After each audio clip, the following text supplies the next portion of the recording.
Have you ever wondered at the mystery of sleep?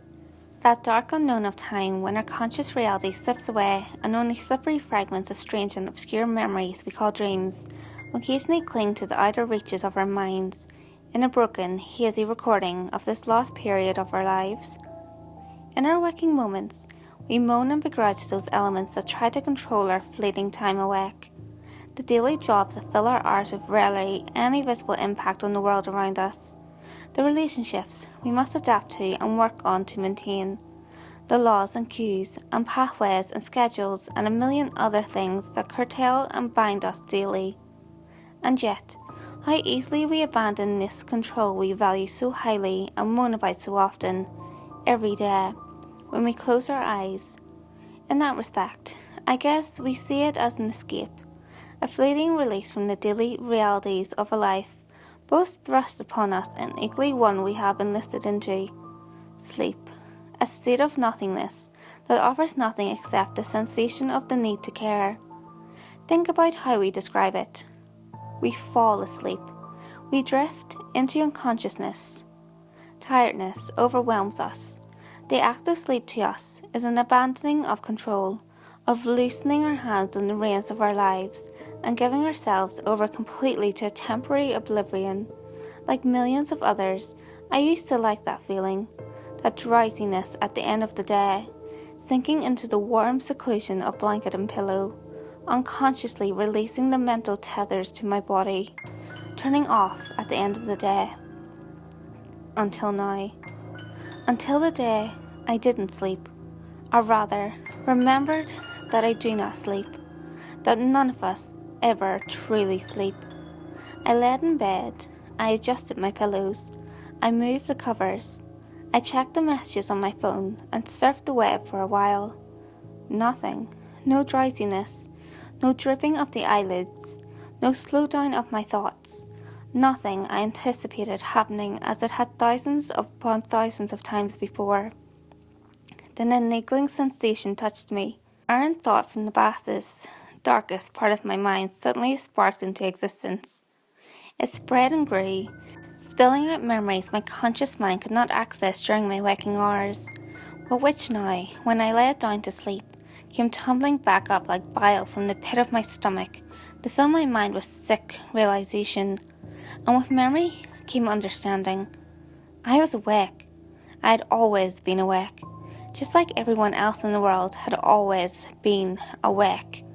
Sleep was an illusion, a pre-programmed period of darkness in our memories, activated between a single blink of our eyes when we sought our beds to retreat into soothing unconsciousness. Every imagined period of sleep was this, a frozen slither of personal time. I rose and looked back, leaving my body behind as my consciousness cut loose.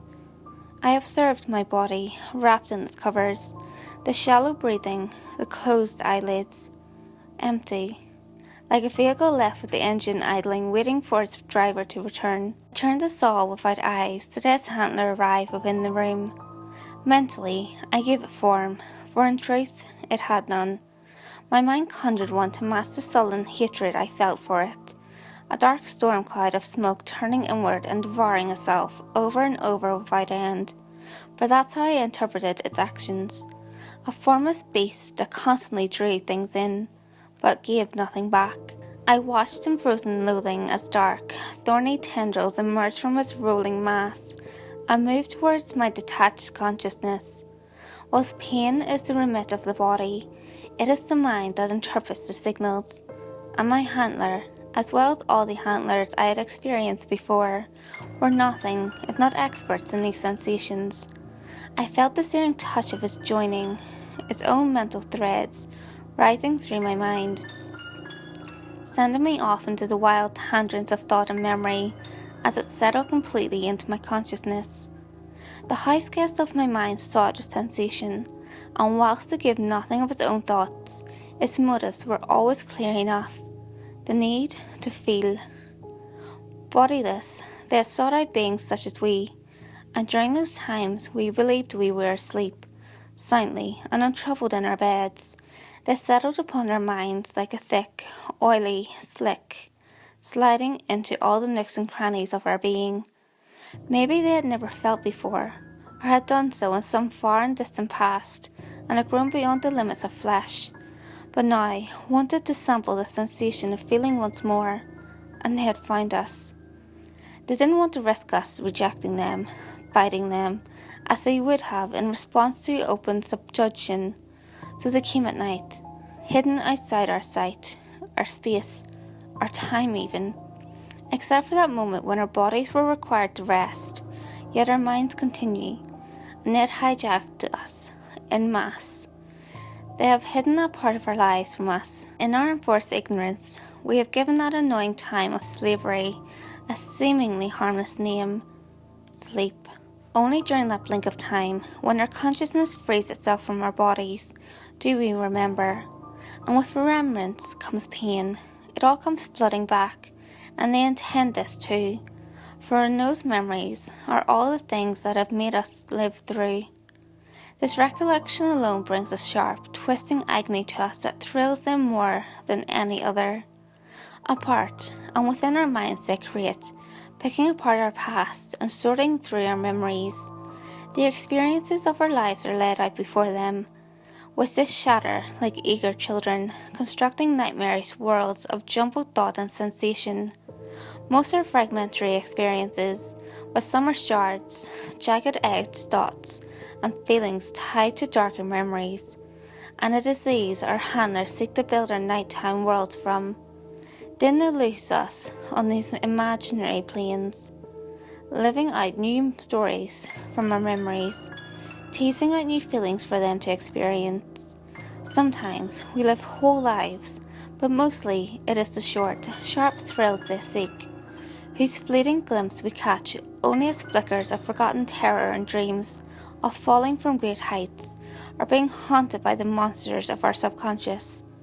And sometimes we are killers ourselves, and we awake shivering, wondering what this says about us, when in truth it says more about them.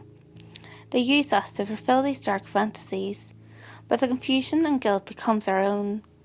And when they are finally done and have had their fill, they release their control, but not before burying these memories deep inside us. Some of these memories escape and seep out into our conscious minds. We call them dreams, and pay them little credence. Would society survive if we all knew what happens when we close our eyes to seek the illusory escape of sleep? How could we continue to perform even the smallest action, maintain the semblance of order we have built up for ourselves, if our waking moments were in a state of continual dread, awaiting that inevitable time when our frail minds and bodies gave in to the demands of tiredness and became lost to us once more? To those things use our lives and experiences to provide entertainment for their own? For myself, here I stand, with the wind whipping around my legs, tugging at me, threatening to pull me over this roof's edge as I gaze down the floors beneath to the grey monotony of the pavement below. I'm tired, so very tired, and soon I will rest, but it's not enough, nowhere near enough. When I can hold on no longer and that final blink before sleep takes me, then I shall fall. There's no opportunity to test this theory, just a wild, final hope that my release will also serve as a warning to them, a message that although they own us during that forever frozen moment of our nights, some of us remember, and this one will do more than just remember. This nightmarish recall of all they have done to me in the past, these harsh memories they have hidden within me as they do to all of us. This has given me power. The struggle to hold on to these dreams has given me strength, trained me to hold on to all those thoughts they tried to bury within us. I will use this last remaining strength when I fall, when the day's handler comes to call, and I will entwine my thoughts in theirs and hold them fast, and I will take it with me. But before I do, I will mail this from my phone.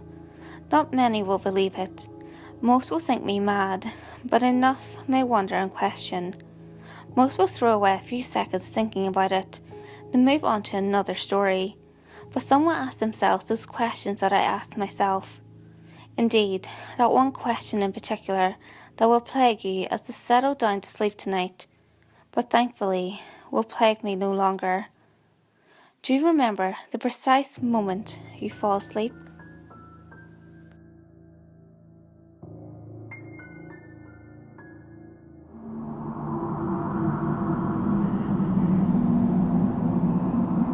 Hey guys, if you enjoyed this video, give it a thumbs up and share it with your friends. You can also leave a comment below. All feedback, good or otherwise, is always appreciated. If you have any creepy stories of your own, or have any topics that you would like me to cover, feel free to send them in via any of my social media. You can find all links to my social media in the description below. Until next time guys, make sure you lock your doors, stay safe, and I'll see you next video.